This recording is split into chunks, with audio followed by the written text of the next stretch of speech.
Hello friends, मैं doctor MR. Chauhan, physiotherapist. और आज की सीरीज़ में मैं आपको बताना चाह रहा हूँ कि स्ट्रोक और हेमीप्लेजिया के पेशेंट को हमें लेटे हुए पेशेंट को कैसे सपोर्ट दे के उठाना है और इसके अंदर क्या क्या गलतियाँ हमने नहीं करनी। आज का मेरा ये सेकंड वीडियो है और इसमें आज मैं बताने जा रहा हूँ हमें क्या गलतियाँ नहीं करनी स्ट्रोक के पेशेंट में और क्या क्या हमने बैठाने में हेल्प करके उसको करना है। क्योंकि ज़्यादातर हमारी जो रिकवरी है, मूवमेंट है, वो हमारी गलतियों की वजह से रुक जाती है, जिससे कि प्रॉपर नहीं आती है। तो मैं आज की वीडियो में आपको ये सारी चीज़ें समझाऊंगा, जिससे कि आप अपने पेशेंट को ये चीज़ें करके उनको अच्छे से सपोर्ट देके और उनको कुछ भी डैमेज होने, इंजरी होने से बचाएंगे और आप लोगों को बहुत उसमें फ़ायदा मिलेगा। तो आइए जानते हैं हमें क्या नहीं करना और क्या करना है।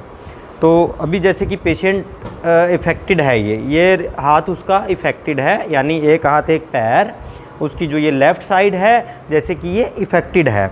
अब ये पेशेंट लेटा हुआ है। अब पेशेंट लेटा हुआ है तो इसमें क्या रहता है कि इस हाथ के अंदर कोई भी मूवमेंट नहीं होती है। तो हम लोग क्या कर रहे होते हैं कि पेशेंट को राइट साइड जो हमारा ठीक हाथ है, जो अफेक्टेड, ये हमारा इफ़ेक्टेड है और ये बिना उसके है, ये हमारा हाथ ठीक है। तो हम क्या करते होते हैं कि दूसरी साइड में कोई भी ऐसा एंगल लगा देते हैं या बेड के ऊपर सपोर्ट लगा देते हैं, जिससे कि पेशेंट क्या करता है, जो ठीक वाला हाथ है हमारा उससे पकड़ के खड़ा होने की कोशिश कराता है। हम उसको ऐसे ही हैबिचुअल कर देते हैं कि वो उसी साइड ध्यान रखता है, उसी साइड सारा कुछ करता है। तो उससे नंबर एक तो हमारा नुकसान क्या होता है कि जैसे ही हम ठीक वाला हाथ से अगर हम जैसे पकड़ के और ऐसे उठने की कोशिश करेंगे तो हमारा बिना मतलब का जोर जो है वो इस हाथ पे जाएगा, जिससे कि इसके अंदर स्पास्टिसिटी बढ़ने के चांसेस होते हैं। ये स्टिफ होना स्टार्ट हो जाता है, इसके अंदर बिना मतलब की अकड़न आनी शुरू हो जाती है हमारी गलती की वजह से। तो जैसे ही हम उसको उठाते हैं तो क्या पोजीशन रहती है, देखिएगा आप ऐसा कर भी रहे होंगे, बहुत से लोग ऐसा ही कर रहे होते हैं कि जैसे कि ये सपोर्ट है, ये हाथ हमारा ठीक है, ये प्रॉब्लम वाला हाथ है हमारा, और इस हाथ से जैसे ही हम पकड़ के उठेंगे तो क्या आती है, ये इसमें हमारी स्पास्टिसिटी इस हिस्से के ऊपर बढ़नी स्टार्ट हो जाती है। तो हमें ऐसा नहीं करना चाहिए, इस हाथ की तरफ सपोर्ट हमें नहीं लगानी चाहिए। ज़्यादातर हमें कोशिश करनी चाहिए कि सारी चीज़ें हमें इधर से ही करनी है। कोई भी पेशेंट के पास कोई रिलेटिव या कोई भी आके बैठता है, जिस साइड हमें प्रॉब्लम है उसी साइड उसका स्टूल वगैरह रखो ताकि वो वहीं बैठे, ताकि हमारे पेशेंट का ज़्यादातर ध्यान उधर ही रहे। उधर ही कोई फ़ोन, पानी, सब कुछ उधर ही होना चाहिए, ताकि हमारा जो पेशेंट है वो इस साइड से होके अपना कोई भी चीज़ उधर से उठाए। तो उससे क्या रहेगा कि हमारे शरीर में कोई प्रॉब्लम नहीं हुई है, शरीर हमारा ठीक है, पर हमारा जो यहाँ से ब्रेन के अंदर प्रॉब्लम हुई, स्ट्रोक वहाँ पे हुआ, उसकी वजह से प्रॉब्लम हुई है, जिसकी वजह से वहाँ से कंट्रोल नहीं है, वहाँ से हमारा पूरा टोटली प्रॉपर जो है वो मैसेज कन्वे नहीं हो पा रहा है। तो वो मैसेज हमें कन्वे करने के लिए ये सारी चीज़ें हमें करनी है। तो इसके लिए हमें क्या करना है, जैसे भी हम पेशेंट को सीधा लेटाते हैं तो सीधा लेटाते हुए हमारा ये इधर का हाथ जो है हमारा, ये इस साइड में ऐसे हमें रखना होता है, क्योंकि हमें पेशेंट को इस साइड ज़्यादा नहीं रखना। और इस साइड भी हमें जब पेशेंट को रखना होता है तो हमें क्या करना है, इस हाथ को सीधा रखना है। अगर हम इस हाथ को सीधा नहीं रखेंगे तो ये क्या करेगा, हमारा हाथ ऐसे बैंड रहेगा, ये होगा, यहाँ ये ऐसे रखने में स्टिफ होना शुरू हो जाएगा। जैसे ही हम बिठाते हैं और करते हैं तो हमारा हाथ ऐसे टेढ़ा होना शुरू हो जाता है।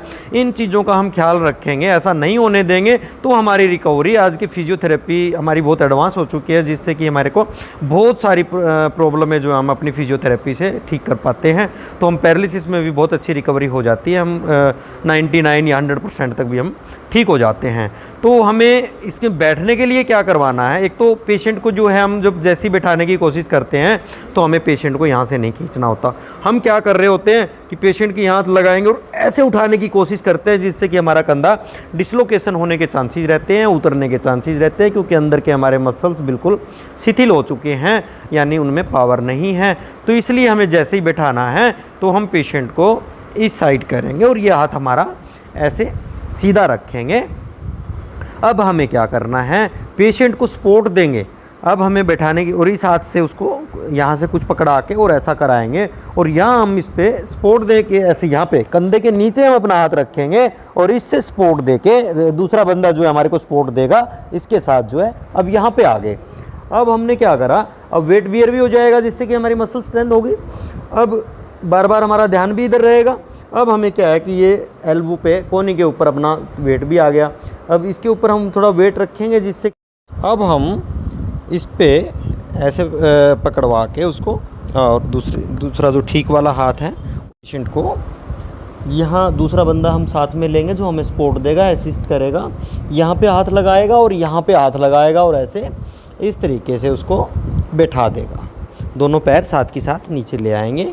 अब हाथ को हमें इस तरीके से हाथ पे रखवाना है और यहाँ पे हाथ रखेंगे, सपोर्ट रखेंगे। पेशेंट को भी कहा जा सकता है कि वो भी अपना दूसरा हाथ जो है यहाँ पे रखेगा।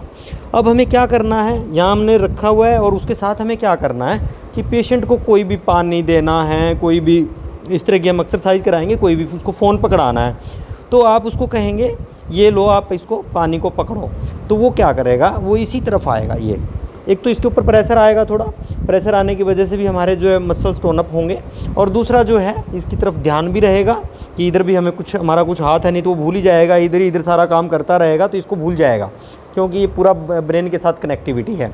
अभी हमारी कनेक्टिविटी वहाँ से डिस्कनेक्ट हो रखी है इसीलिए ये दिखते हैं। तो जैसे ही पानी का गिलास वो देगा तो हमें ऐसे वो थोड़ा दूर रखेगा, तो हमें क्या करना है उसके लिए ऐसे हाथ करेंगे तो आगे जाएंगे ना, ये किया हमने। तो यहाँ दूसरे बंदे ने सपोर्ट दे रखी है। इसी तरीके से कोई फ़ोन लेंगे, कोई फ़ोन भी उधर से पकड़ाने की कोशिश करेगा और थोड़ा पीछे की तरफ, ऐसे इस तरीके से हम आगे की तरफ जाएंगे जिससे कि हमारे फिर यहाँ पे प्रेशर आएगा। तो इस तरीके की एक्सरसाइज करानी है। दूसरा जो है हाथ यहाँ पे रखा है, पेशेंट को हम बोल लेंगे कि हाथ को अपना उठाने की कोशिश करे, वो धीरे धीरे जो है यहाँ तक लेके आएगा। फिर उसको कोशिश करेंगे कि अपना कोशिश करिए थोड़ा यहाँ तक लेके आएगा। फिर हम उसको धीरे धीरे बोलना शुरू करेंगे कि अपना हाथ उठाइए, ऊपर यहाँ पे रखने की, थाई के ऊपर रखने की कोशिश करिए, तो वो ऐसे लेके आएगा। हम थोड़ा सा सपोर्ट दे देंगे, उस सपोर्ट के साथ थोड़ा यहाँ रखवा देंगे। अब पेशेंट को बोल लेंगे कि वो नीचे की तरफ लेके जाए ताकि उसका पूरा का पूरा कनेक्टिविटी इधर बने। अब हम पेशेंट को बोलेंगे कि अपना नीचे की तरफ हाथ लेके जाइए, वो यहाँ तक लेके जाएगा, नहीं लेके जा रहा है हम थोड़ी सी सपोर्ट देंगे और उसको बोल लेंगे ज़रूर पेशेंट को ये नीचे तक ले आए। फिर पेशेंट को हम बोलेंगे कि ऊपर की तरफ लेके आओ। फिर हम थोड़ा सा सपोर्ट देंगे और पेशेंट भी अपना वहाँ से वो करने की कोशिश करेगा।